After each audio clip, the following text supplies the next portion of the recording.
estado em que permanece até agora. Meu assistente disse que seus gritos foram realmente pavorosos. Quando entrei, tive que atender a alguns dos outros pacientes que estavam desesperados por seu comportamento. De fato, pude compreender muito bem o efeito, porque seus gritos me perturbaram também, mesmo eu estando a certa distância. Acabamos de jantar no hospício. No entanto, meu paciente continua sentado em uma esquina murmurando, com um olhar sombrio, ameaçador e angustiado. Não consigo compreendê-lo. Mais tarde, outra mudança em meu paciente. Às 5 da tarde fui vê-lo e o encontrei quase tão alegre como costumava ser. Estava capturando moscas para comer. Mantinha um registro de suas capturas, fazendo linhas na porta com as unhas. Quando me viu, pediu desculpas por seu mau comportamento e me implorou de maneira humilde que lhe permitisse voltar a seu quarto. Pensei que seria bom satisfazê-lo. Ele está novamente em seu quarto com a janela aberta. Regou o parapeito da janela com açúcar e está novamente às voltas com as moscas. No momento, não as está comendo. A coloca em uma caixa e examina todos os lugares do quarto atrás de aranhas. Tentei falar do que aconteceu nos últimos dias, mas ele não quis. Por uns momentos, ficou com uma expressão bastante triste e disse com uma voz apagada: Tudo terminou. Tudo terminou. Abandonou-me. Não tenho mais esperança a menos que eu mesmo faça. E então, de repente, se virou para mim de maneira decidida e disse: Doutor, o senhor seria tão amável de me dar um pouquinho mais de açúcar? Creio que me faria bem. E as moscas? Perguntei. Sim, as moscas gostam também. E eu gosto de moscas, portanto gosto de açúcar. E pensar que há gente tão ignorante que pensa que um louco não pode ter argumentos. Dei-lhe uma porção dupla de açúcar e ele ficou feliz. Queria muito penetrar em sua mente. Meia-noite. Outra mudança. Havia ido visitar a senhorita Westenra, que encontrei muito melhor, e acabara de voltar. Estava parado em frente ao portão, olhando o pôr do sol, quando ouvi um louco a gritar. Como seu quarto fica deste lado da casa, pude ouvi-lo melhor do que de manhã. Foi uma surpresa desagradável para mim, e com pesar, afastei meu olhar de toda aquela beleza. Cheguei junto ao paciente no momento em que o sol estava se afundando em Londres, e de sua janela vi o astro desaparecer lentamente em um círculo vermelho. Quando o sol se pôs, o paciente se acalmou. E ao desaparecer por completo, deslizou das mãos que o continha.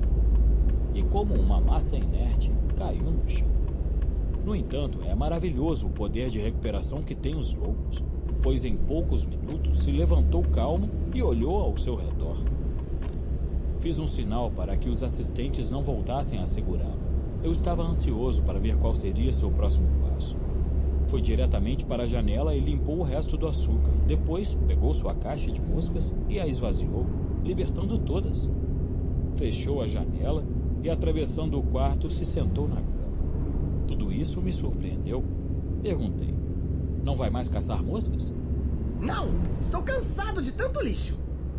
Com certeza é um formidável e interessante caso de estudo. Desejaria poder ter uma ligeira visão de sua mente ou das causas de suas repentinas mudanças. Telegrama de Seward, em Londres, a Van Helsing, em Amsterdã.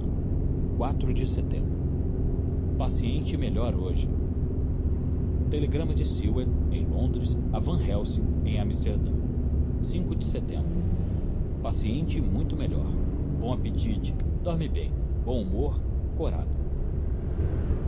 Telegrama de Seward, em Londres, a Van Helsing, em Amsterdã. 6 de setembro. Terrível mudança para pior. Venha logo. Não perca nem um minuto. Não enviarei telegrama a Homewood até o senhor vê-lo.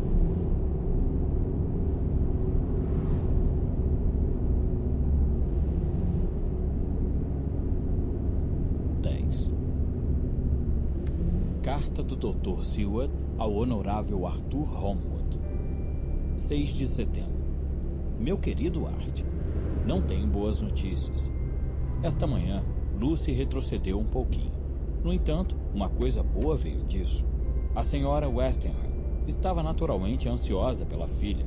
Aproveitei a oportunidade e lhe disse que meu amigo mestre Van Helsing o grande especialista, iria passar alguns dias comigo e que eu a poria em seus cuidados. Agora, então, podemos entrar e sair sem alarme, pois uma forte emoção neste momento seria a sua morte.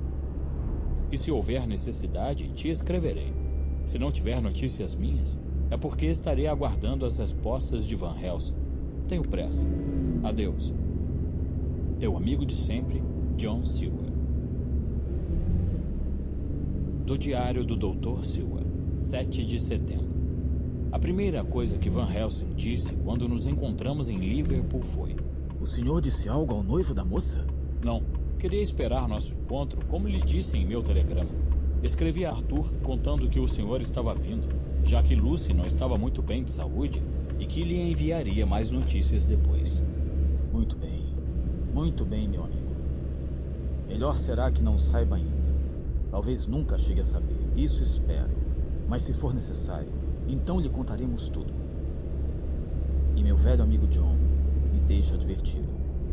O senhor trata os loucos. Todos os homens estão mais ou menos loucos. E assim como o senhor trata discretamente seus loucos, assim trato discretamente os loucos de Deus. O resto do mundo, o senhor não diz a seus lunáticos o que faz nem por que faz. Não diz a eles o que pensa. Tanto é que deve manter a razão em seu lugar, onde possa descansar, onde possa se reunir com aqueles de sua classe. O senhor e eu guardaremos em segredo tudo o que sabemos até agora. E ao dizer isso, me tocou no coração e na testa. E então ele mesmo se tocou de maneira similar. Tenho algumas ideias no momento. Mais tarde as apresentarei para o senhor. Por que não agora? Perguntei. Podem ser boas e nos levar a chegar a alguma conclusão.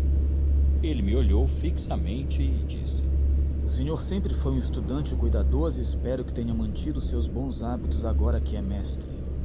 Lembre-se, meu amigo, o conhecimento é mais forte que a memória. Permita-me dizer que o caso da senhorita Lucy pode, preste atenção, eu digo pode ser de interesse para nós e também para outras pessoas. Nada é pouco. Dou-lhe um conselho. Escreva um registro de suas dúvidas e conjecturas. Depois poderia ser interessante para o senhor ver quanta verdade pode adivinhar. Aprendemos pelos fracassos, não pelos êxitos. Quando descrevi os sintomas de Lucy, os mesmos que antes, porém potencializados. Ficou bem sério, mas não disse nada. Pegou uma maleta na qual havia muitos instrumentos e medicamentos. Quando entramos na casa da senhorita, a senhora Westenra veio ao nosso encontro. Estava preocupada, mas não tanto quanto eu esperava. A natureza, em um de seus momentos de boa disposição, ordenou que, inclusive, a morte tenha algum antídoto para seus próprios erros. Aqui, em um caso onde qualquer emoção poderia ser fatal, os acontecimentos passam de tal forma que, por um motivo ou outro, as coisas externas à senhora, nem sequer a terrível mudança de sua filha, a quem ama tanto, não parece alcançá-la. É como se a mãe natureza envolvesse um corpo com algum tecido insensível que pode protegê-lo do mal externo. Se isso é uma espécie de egoísmo, então deveríamos nos abster um momento antes de condenar a alguém por este defeito, pois suas causas podem ter raízes mais profundas do que as que até agora conhecemos. Disse a ela que não deveria acompanhar os exames de Lucy e que não pensasse mais no assunto, até ser absolutamente necessário. Van Helsing e eu fomos conduzidos ao quarto da moça. Se ontem fiquei impressionado ao vê-la, hoje fiquei horrorizado. A cor desaparecera dos seus lábios e gengivas, e os ossos do seu rosto saltavam proeminentemente. Dava pena vê-la ou escutar sua pesada respiração. O rosto de Van Helsing ficou duro como o mármore, e suas sobrancelhas convergiram, quase se encontrando sobre seu nariz. Lucy jazia imóvel e não parecia ter força suficiente para falar. Van Helsing me faz um sinal e saímos. Empurrou-me para dentro de outro cômodo e disse: Meu Deus, isto é terrível. Não há tempo a perder. Ela irá morrer por falta de sangue. Devemos fazer imediatamente uma transfusão. O senhor ou eu? Mestre, eu sou mais jovem e mais forte. Devo ser eu. Então se prepare. Trarei minha maleta. Vim preparado. O acompanhei pelas escadas abaixo. Alguém batia na porta. Era Arthur, que entrava correndo. Falou em um sussurro angustiado. John, estou muito aflito. Li as entrelinhas de tua carta e desde então não tenho sossego. Meu pai está melhor, por isso corri até aqui para ver por mim mesmo como as coisas estão. É este cavalheiro o Dr. Van Helsing? Doutor, estou muito agradecido por ter vindo. Quando os olhos do professor caíram pela primeira vez sobre ele, havia neles um brilho de cólera pela interrupção do que estávamos prestes a fazer. Mas no momento em que olhou bem e reconheceu sua forte compleição física, e sem demora disse: Jovem, o senhor chegou a tempo. O senhor é o noivo de nossa paciente, não é verdade? Ela está muito mal. Muito mal. Não, filho. Não fique assim. O senhor irá ajudá-la. Pode fazer mais por ela do que qualquer um. O que posso fazer? Perguntou Arthur com a voz rouca. Me diga e o farei.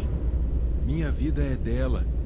E eu daria até a última gota de meu sangue para ajudá-la. O professor tinha um forte senso de humor. E por conhecê-lo também, pude detectar um rasgo nele em sua resposta. Meu jovem amigo, não lhe peço tanto. Pelo menos não a última. Que devo fazer? Havia fogo em seus olhos e seu nariz tremia de emoção. Van Helsing deu palmadas em seu ombro. Venha. Lhe disse: O senhor é um homem. E um homem é o que necessitamos. O senhor será melhor do que eu ou do que meu amigo John. Arthur olhou perplexo e então o mestre começou a lhe explicar de forma bondosa. A jovem senhorita está muito mal. Precisa de sangue ou morrerá. Meu amigo John e eu a consultamos e vamos realizar uma transfusão de sangue. John ia dar seu sangue, já que ele é mais forte e jovem do que eu. Mas agora o senhor está aqui. É mais forte que qualquer um de nós. Se o senhor soubesse que morreria feliz se fosse por ela, então o senhor entenderia. Deteve-se com uma espécie de asfixia na voz. Muito bem, garoto, Disse Van Helsing. Em um futuro não muito distante estarás feliz por ter feito todo o possível por ajudar a quem ama. Antes que o façamos, vá beijá-la mais uma vez, mas depois saia. E já sabe, não diga nada à mãe da moça, pois sua saúde é instável. Venha. Entramos no quarto de Lucy, e por indicação de Van Helsing, Arthur permaneceu do lado de fora.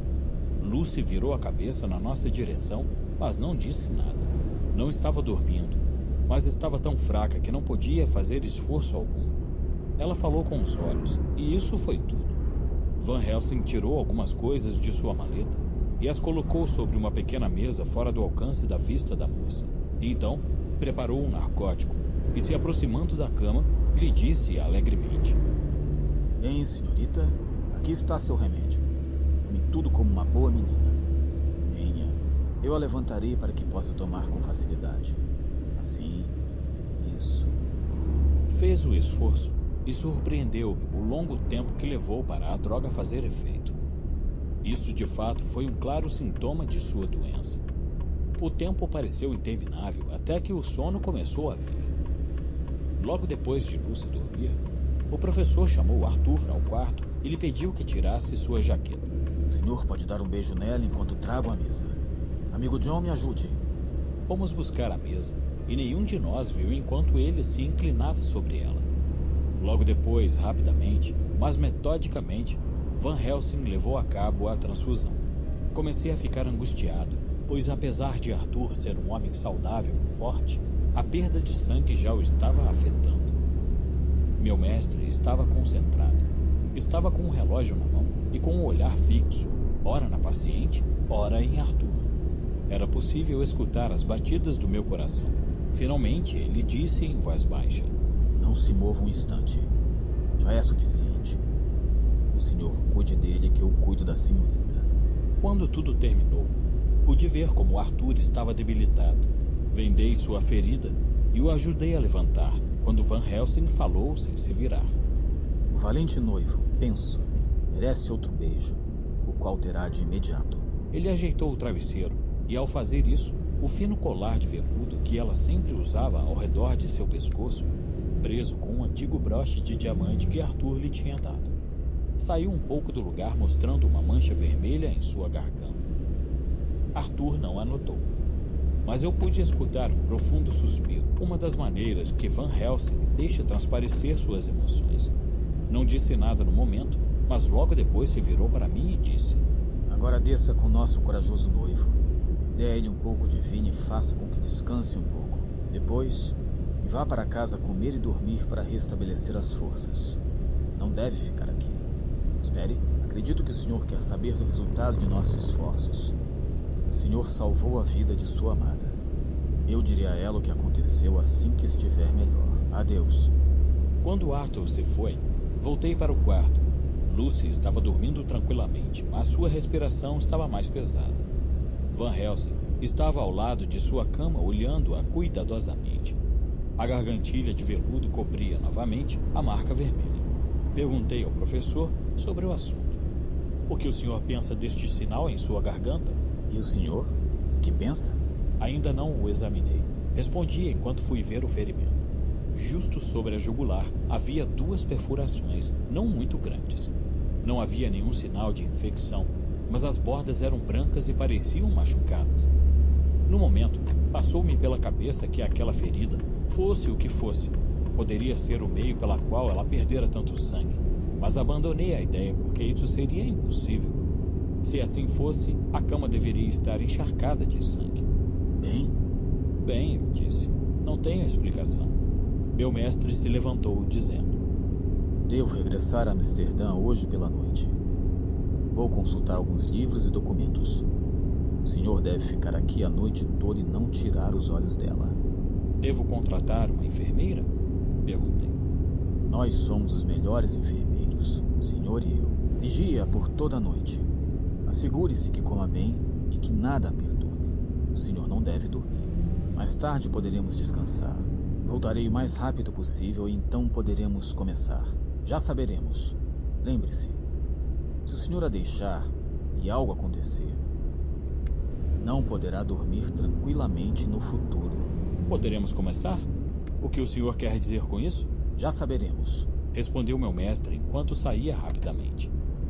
Voltou em um segundo para dizer: lembre-se, se o senhor a deixar e algo acontecer, não poderá dormir tranquilamente no futuro.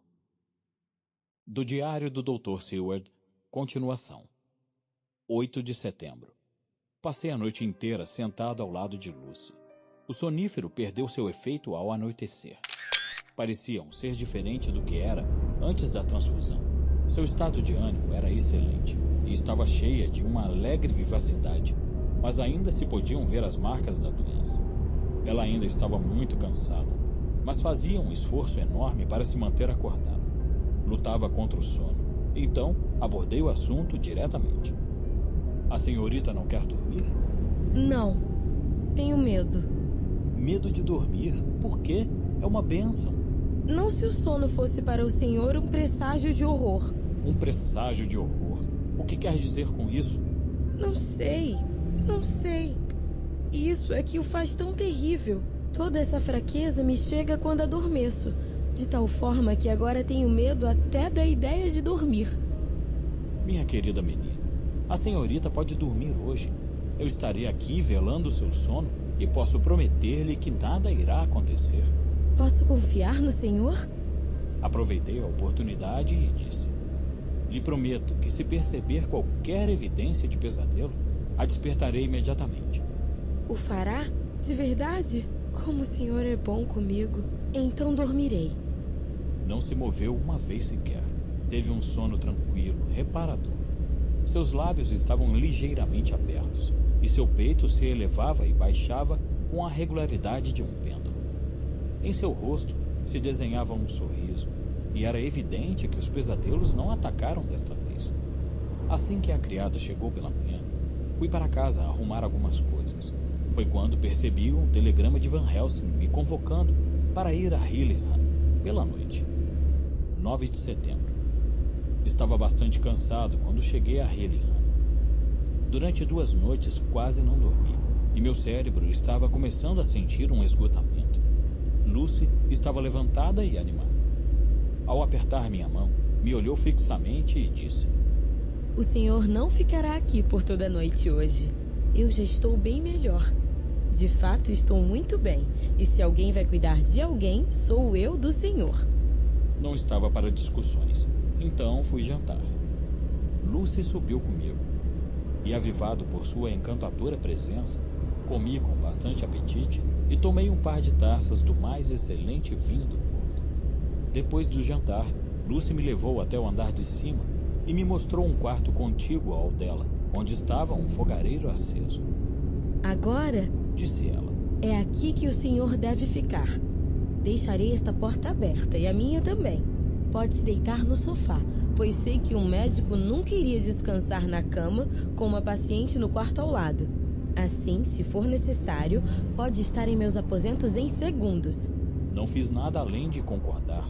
Estava morto de cansaço e não conseguia me manter sentado, ainda que o tivesse tentado. Então, fiz com que renovasse sua promessa de me chamar caso necessário. Me deitei no sofá e esqueci completamente de tudo. Do diário de Lucy Westenra, 9 de setembro. Estou muito feliz esta noite. Tenho estado tão enfraquecida que ser capaz de pensar e me mover é como sentir os raios de sol depois de um longo período de ventanias e de céu nublado e cinza. Arthur se sente muito próximo a mim. Sinto sua presença quente. Suponho que seja porque a doença nos torna egoístas e faz com que nossa empatia seja conosco apenas, enquanto a saúde da rédea é solta ao amor. Eu sei onde estão meus pensamentos agora.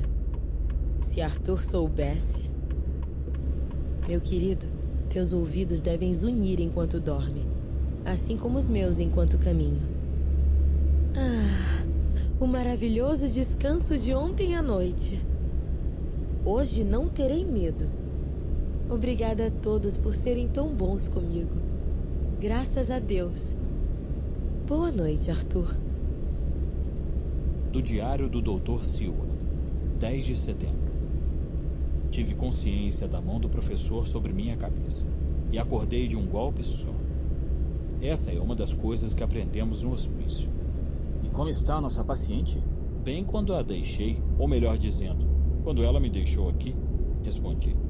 Venha, vejamos. Disse ele e juntos entramos no aposento de Lucy. A persiana estava fechada e eu a abri com muito cuidado enquanto Van Helsing avançou com sua pisada leve e felina até a cama. Quando abri a persiana, a luz da manhã inundou o quarto.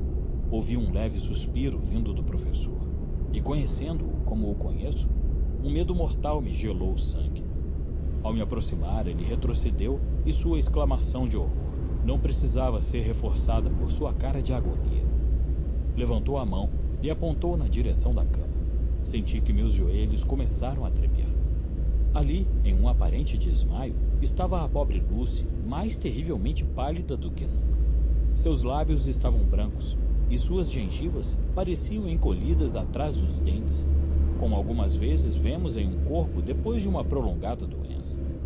Van Helsing levantou seu pé para dar patadas no ar, de tanta raiva, mas os anos de experiência o contiveram, e baixou suavemente. Traga o conhaque, disse. Voei até a sala de jantar para pegar a garrafa. Ele umedeceu os pobres lábios de Lucy e juntos esfregamos seus pulsos. Ele escutou seu coração e depois de uma angustiante espera disse: não é demasiado tarde. Ainda bate, fracamente. Mas bate.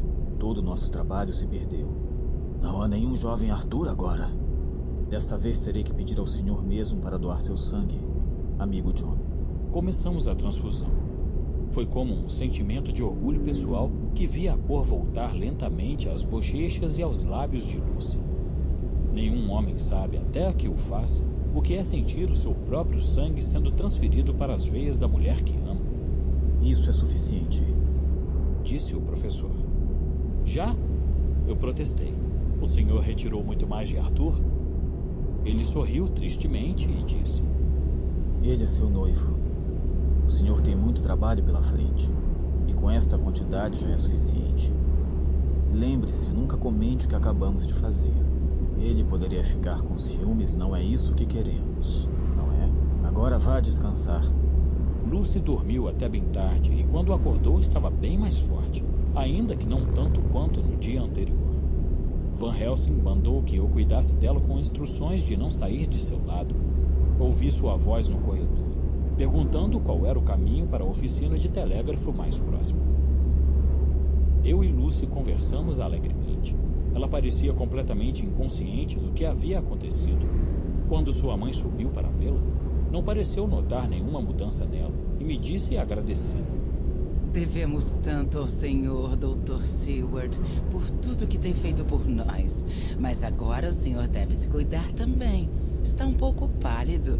Sem dúvida precisa de uma mulher que cuide do senhor.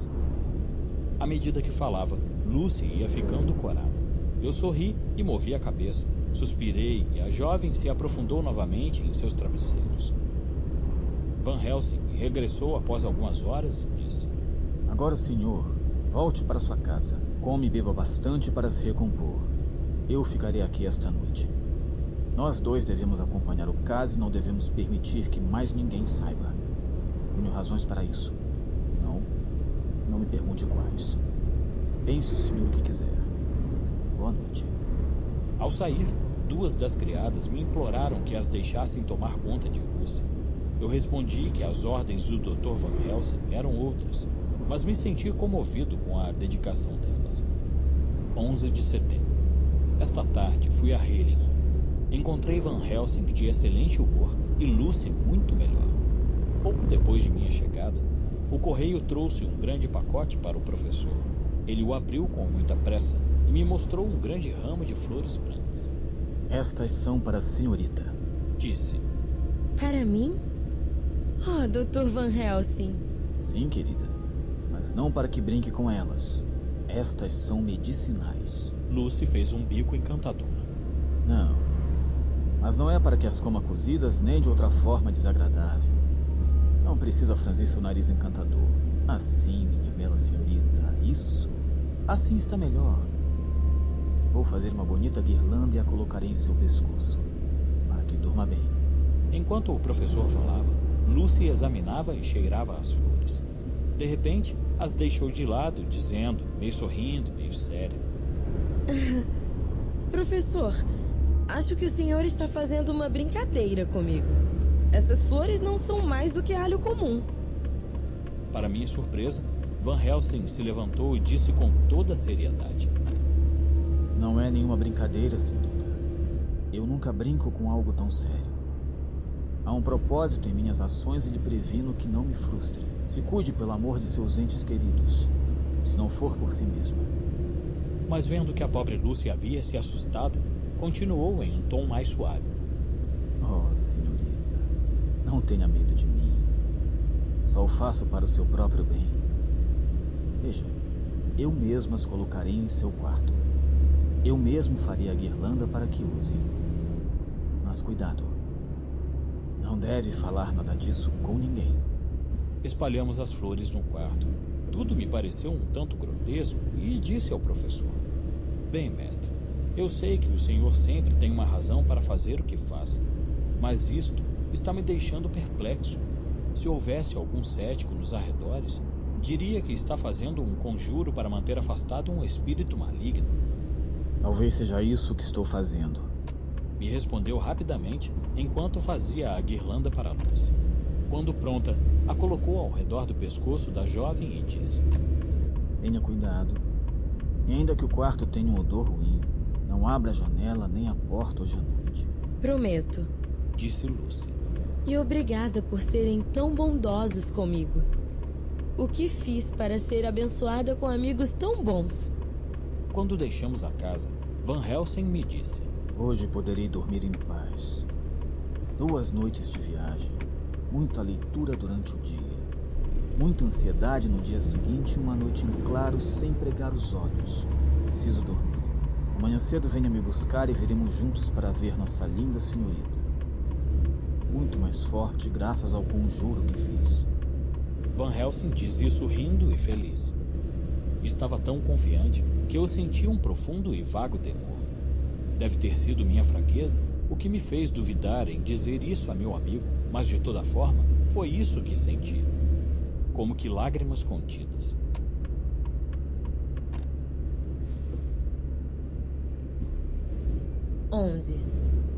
Do Diário de Lucy Westenra, 12 de setembro. Como todos são bons comigo. Sinto que até por esse Dr. Van Helsing já tenho carinho. Pergunto-me por que estaria tão ansioso com essas flores. Realmente me assustou, mas deve ter razão, já que estou bem melhor. Por algum motivo, já não temo estar sozinha durante a noite. E posso agora me deitar e dormir sem medo da dor da insônia. Da dor que o medo de dormir me causava. Nunca gostei de alho, mas há uma grande paz em seu perfume. Sinto que o sono já vem. Boa noite para todo mundo. Do Diário do Dr. Seward, 13 de setembro. Fui buscar o Dr. Van Helsing. Era uma manhã muito agradável de sol. Ao chegarmos, a senhora Westenra veio nos receber. Nos saudou e disse: Os senhores ficarão alegres ao saber que Lucy está melhor. A pequena ainda dorme. O professor sorriu e seu olhar era feliz. Esfregou as mãos e disse: Já imaginava que havia acertado no diagnóstico. Meu tratamento está dando bons resultados. E ela respondeu: Os créditos não são todos seus, doutor. O bom estado de Lucy também se deve em parte a mim. O que a senhora quer dizer com isso, senhora? Bem, eu estava muito ansiosa com o estado de minha menina. Tanto que fui até o seu quarto pela noite. Dormia tão profundamente que nem minha chegada despertou. Mas o ar do quarto estava terrivelmente viciado. Por todos os lados havia montes dessas horríveis flores, inclusive em seu pescoço. Temi que o forte cheiro fosse prejudicial para minha pequena. Então tirei tudo de lá e abri um pouquinho a janela para que entrasse ar fresco. Tenho certeza de que a encontrarão bem melhor. Despediu-se de nós e se recolheu a seu quarto, onde geralmente tomava café da manhã cedo. Enquanto ela falava, pude perceber que o rosto do doutor ia se acinzentando. Ele foi capaz de manter o autocontrole enquanto a pobre dama estava presente, pois sabia de seu estado de saúde. Mas no instante que ela desapareceu, ele puxou-me e me empurrou até a sala de jantar, fechando a porta. Foi a primeira vez na vida que vi Van Helsing abatido de verdade. Levou as mãos à cabeça em uma espécie de mudo desespero. Sentou-se e cobriu o rosto com as mãos e começou a soluçar. Eram soluços ruidosos, secos, que pareciam sair de dentro de seu coração machucado. Ergueu as mãos ao céu como se implorasse a todo o universo. Deus, Deus, Deus, disse. O que fizemos? O que fez esta pobre criatura para nos dar tantos desgostos? Esta pobre mãe, ignorante, tentando fazer o melhor por sua filha. Mas algo que pode ter posto a perder a vida de sua menina. Estamos acuados. Todos os malditos demônios estão contra nós. De repente saltou e disse: Venha, venha. Vamos ver como está Lucy. Não há tempo a perder. Demônios ou não demônios. Todos eles de uma só vez. Não importa. Nós iremos lutar contra ele. Ou eles. Fomos ao quarto de Lucy. Desta vez, o doutor não retrocedeu espantado ao olhar o pobre rosto com aquela palidez de cera terrível como antes.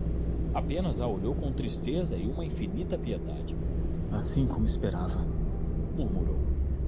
Sem dizer uma palavra, fechou a porta com chave e começou a pôr os instrumentos para a transfusão em cima da mesa. Eu comecei a tirar a jaqueta, mas ele me parou com um gesto. Não, disse. Hoje eu serei doador. O senhor ainda está muito fraco.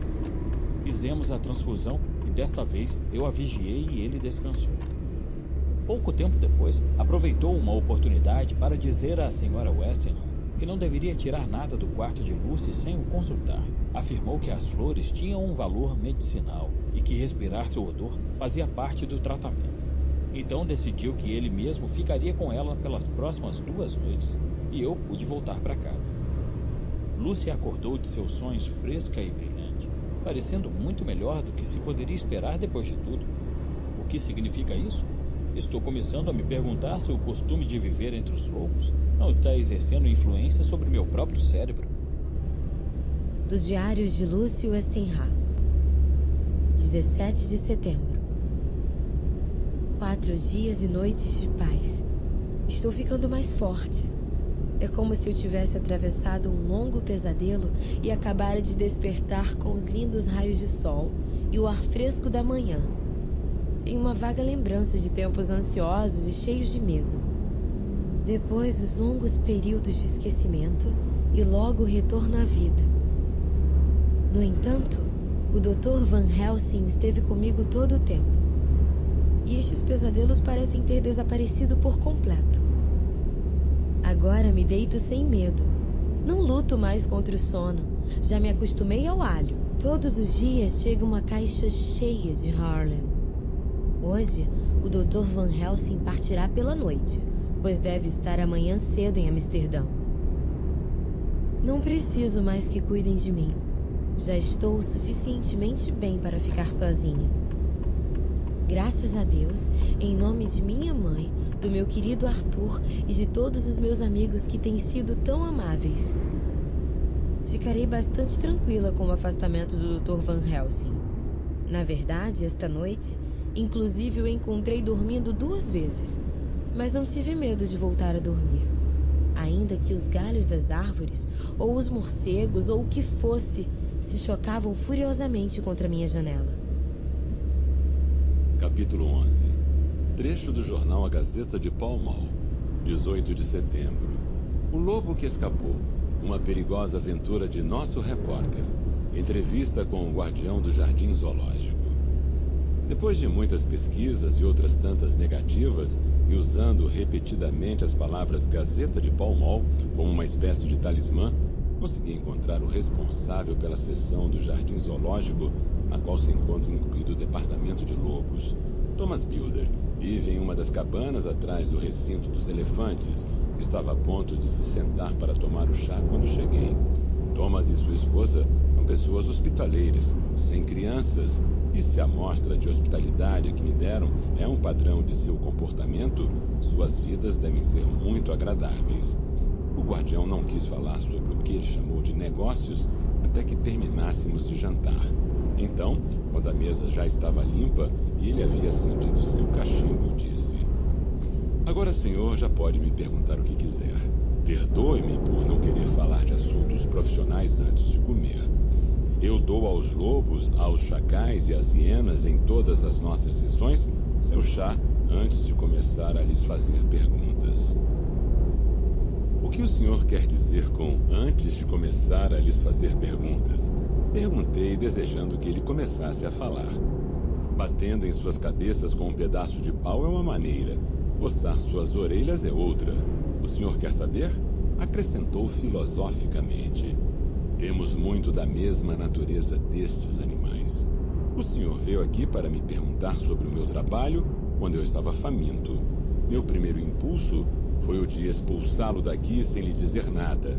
Nem quando o senhor me disse de forma sarcástica que iria perguntar ao superintendente se poderia me interrogar. Eu fui gentil. Sem ofendê-lo, creio que o mandei para o inferno. Não foi assim?" "Sim, assim foi." "E quando o senhor me disse que iria fazer um relatório sobre mim por eu ter usado um linguajar obsceno, foi como se me golpeasse com um pau na cabeça, mas me contive. Eu não iria brigar assim e resolvi esperar pelo jantar. Mas agora, de barriga cheia e com meu cachimbo em mãos, pode me coçar as orelhas o quanto queira e não soltarei nenhum grunhido. Pode me perguntar o que quiser. Já sei que está aqui por causa desse lobo que fugiu. Exatamente. Quero que o senhor me dê seu ponto de vista. Apenas me diga como aconteceu." "Muito bem. O lobo que chamávamos de Berserker era um dos cinzas que vieram da Noruega. Era um bom animal, tranquilo, que nunca causou nenhum problema. Estou realmente surpreso de que entre todos os animais tenha sido ele que desejou sair daqui. Não se pode confiar nos lobos, assim como não se pode confiar nas mulheres." "Não lhe faça caso, senhor", interrompeu a senhora Builder, rindo alegremente. "Este velho vem cuidando desses animais há anos. Claro que quase se transformou em um, mas não diz nada com má intenção." "Bem, senhor, umas 2 horas depois do jantar ontem, foi quando ouvi o escândalo pela primeira vez. Estava fazendo a cama para um jovem puma doente quando escutei os grunhidos e uivos. nem ver o que estava acontecendo. Ali estava Berserker, arranhando como um louco as grades, como se quisesse sair. Não havia muita gente neste dia e perto dele só estava um homem alto, magro, com nariz afilado e barba. Tinha um olhar duro e frio e os olhos vermelhos. Causou-me má impressão desde o início, pois me pareceu que era com ele que os animais estavam irritados.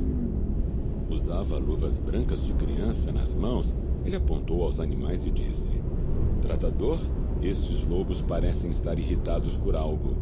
"Talvez seja com o senhor", lhe disse. Não se ofendeu como eu estava esperando, ao contrário, sorriu de maneira insolente, com a boca cheia de dentes brancos afiados. "Ah, não, eles não gostariam de mim. Tenho certeza de que eu não lhes apeteceria", disse. "Ah, sim, eu creio que gostariam sim", respondi eu, o imitando. "Eles gostam de 1 ou 2 ossos para limparem os dentes depois da hora do chá, e o senhor está cheio deles."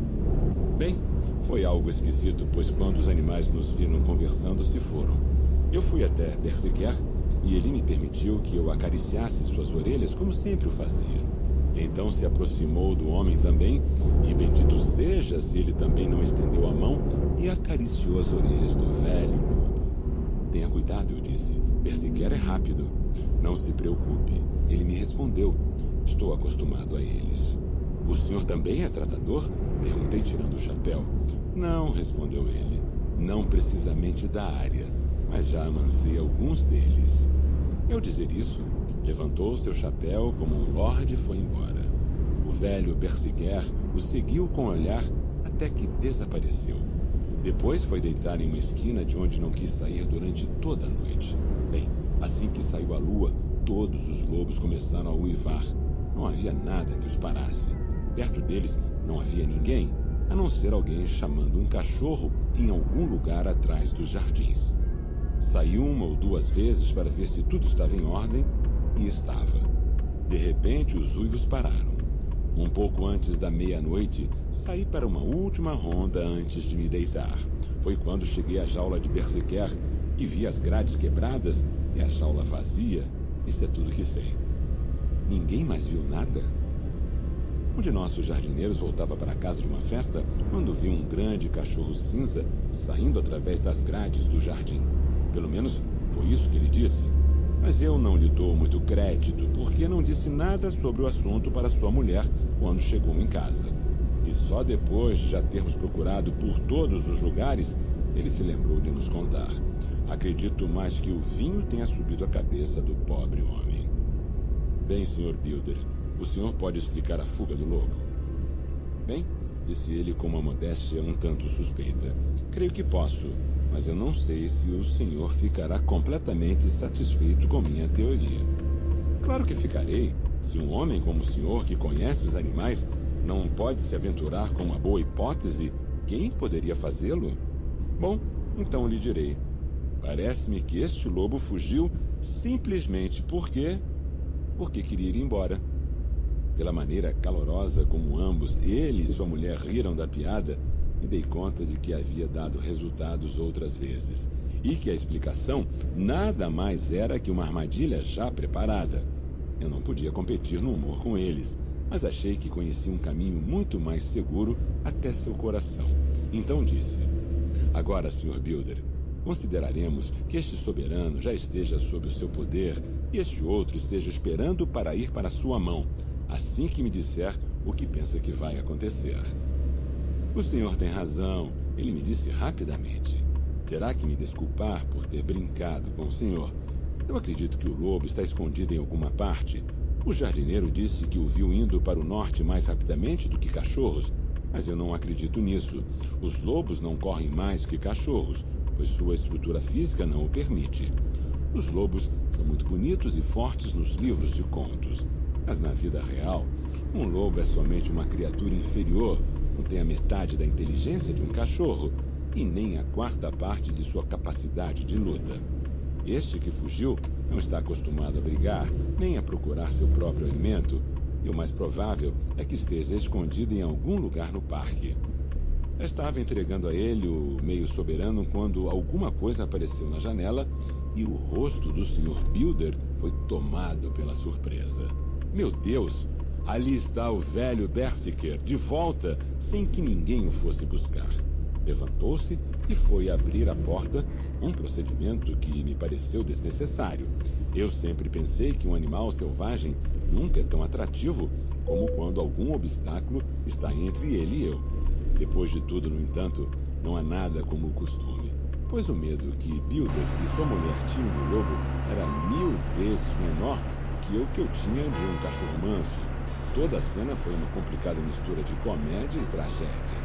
O maligno lobo que durante um dia e meio havia paralisado Londres estava ali, com um olhar de penitência, sendo recebido e acariciado como uma espécie de filho pródigo. O velho Builder o examinou de todos os lados com a mais terna atenção e, quando terminou, disse: já sabia que o pobre iria acabar se metendo em alguma confusão.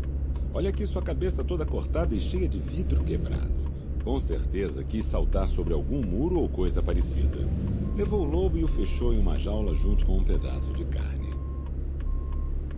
Do diário do Dr. Seward, 17 de setembro. Estava ocupado depois de jantar em meu escritório. De repente, a porta foi aberta de um só golpe e meu paciente entrou como um furacão, com o rosto deformado pela ansiedade. Eu me assustei.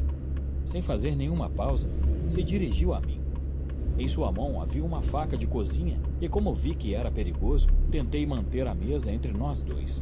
No entanto, ele foi muito rápido e era muito forte para mim. Antes que eu pudesse recobrir meu equilíbrio, já havia me dado o primeiro golpe. Conseguiu cortar-me o pulso esquerdo